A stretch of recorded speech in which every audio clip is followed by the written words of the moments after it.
Welcome back, my beautiful friends. You're listening to A Moment of Zen right here on 710 WOR, the voice of New York. I'm your host, Zen Sams. Now, up in just a few minutes, we have our influencer segment brought to you by Caldwell Soames, and we are featuring Shannon Baker. She grew up on a small reservation in northern British Columbia called the Stellat'en First Nation. She is a Canadian model, actress, producer, and better known with her twin sister Shauna as the Baker twins. She's all about social activism, very vocal about stereotypes put on Native Americans and First Nations people, and often addresses the lack of representation therein. Now, as she gets settled into the broadcast room, let's chat about some very interesting facts. Now, the number of Indigenous people in the United States of America is estimated at between 2.5 and 6 million, of which around 20% live in American Indian areas or Alaska Native villages. Now, Indigenous peoples in the United States are more commonly referred to as Native groups. Now, it's definitely important to remember where you came from and to honor your heritage. Now, Shannon currently lives in West Hollywood, LA, and although she started her career as a model, she now wears many hats. She's an actress, a social media influencer, a gamer. Now, another interesting fact, we talk about gamers a lot on our show, gamers are not the minority as TV and film paint them out to be. 2021 figures are forecast to reach 2.81 billion gamers that will learn the global games market an estimated $189.3 billion. And here to chat some more is Shannon Baker. Welcome to the show, Stunner. Oh, thank you. It's a pleasure to be here. Absolutely. So tell me, how do you go from a small reservation to big time Hollywood? Now I'm gonna give you the honor of pronouncing exactly the tribe you are part of. Okay, so I'm Deketh Dene, and I'm from the Stellat'en First Nation in northern British Columbia. So how do you go from that to Hollywood? Walk me through. I don't know. I think I just knew that I wanted to get into the film and television industry, and the best place to do that was Los Angeles. So I just picked up and went.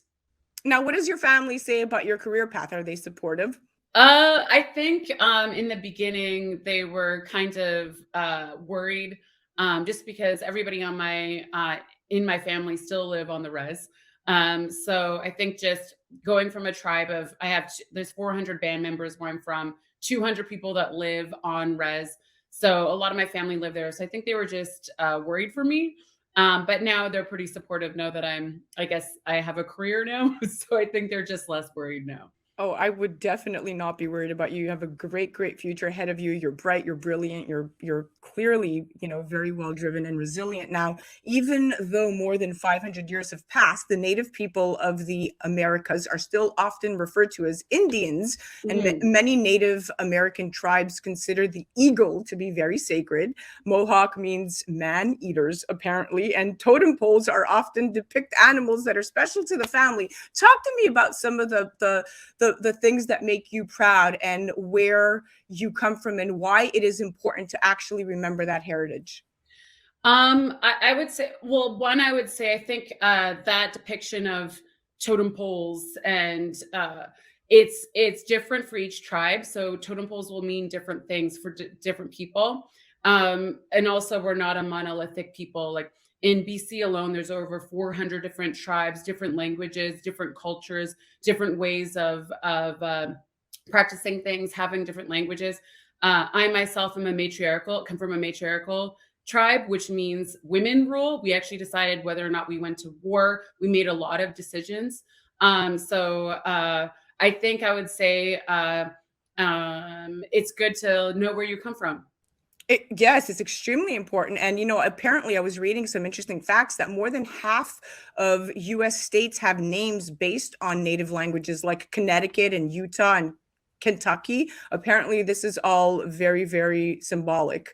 Talk to me about the biggest culture shock you had leaving the res and going into Hollywood and the entertainment industry, so to speak. I think it's a big culture shock going from a res to any city. Los Angeles is huge. It's the population of Los Angeles is bigger than all of Canada. So for me, I think it was just all of the people. There's so many people. I grew up hunting and fishing, and I was raised traditionally by my grandmother, who's now 85. So for me, it was a culture shock just leaving. Interesting. Very interesting. I mean, I'm so fascinated with your heritage because when you do the research, you see that there were many Native women that were warriors and fought alongside men in battles like the Battle of Little Bighorn and the Battle of the Rosebud. But seeing your generation come at the forefront of empowering the female kind is extremely important. And the fact that it's translating to the reservations says a lot about where you come from and the fact that you've been raised by a very resilient woman, hence your grandma. Now, let's segue a little bit. I want to kind of do like a 3 things we don't know about you and what you're currently working on. We have about 2 minutes left. So talk to me about 3 things we don't know about you and then tell me what projects you have lined up for yourself. Okay, so the projects I'm not allowed to say because I signed some LOIs, but one of them is going to be, it's a television show on CBS. And I'm also currently in Vancouver right now filming a TV series.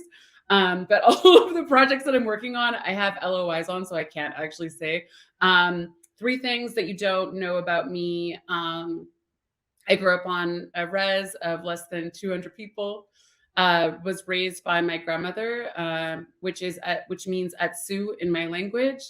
And the 3rd thing is I don't like the taste of corn. Oh, that's so interesting. Okay. Corn. Okay, we have about a minute and a half. We're going to do Okay. rapid fire. This is a rapid fire Q&A. Okay. You have to answer as just with the first thing that comes to your head, and it's just kind of like a get to know you. Okay, so meat lover or plant lover?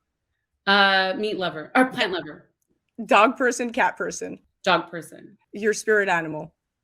I think spirit animals are kind of offensive to Native people. I didn't know that. Now I know. Oh my goodness. See? Yeah, because it's very specific to to one specific tribe that actually has spirit animals, and not every Native tribe. Okay. Your zodiac sign? Pisces. Favorite song? My favorite songs are always changing, so I can't think of one right now. I can't rapid fire that. Favorite color? Favorite color? Turquoise. Favorite genre of music? Pop. Okay, well now listen, that was it. 30 seconds, we wrapped it up. We definitely have to check you out, Shannon Baker on the ground. So you were awesome. It was so much fun chatting with you, and thanks for giving me those tips. Didn't want to offend anyone. And if I could plug in one thing, MMIW, missing murdered Indigenous women, is a huge issue in Canada and the United States. So just wanted to bring awareness to that. Absolutely. We'll put that especially in the lower thirds of our show. You definitely have to check out Shannon Baker on the gram at Shannon Baker with 2 N's. That was our influencer segment. That was a moment of Zen on 710 WOR, the voice of New York.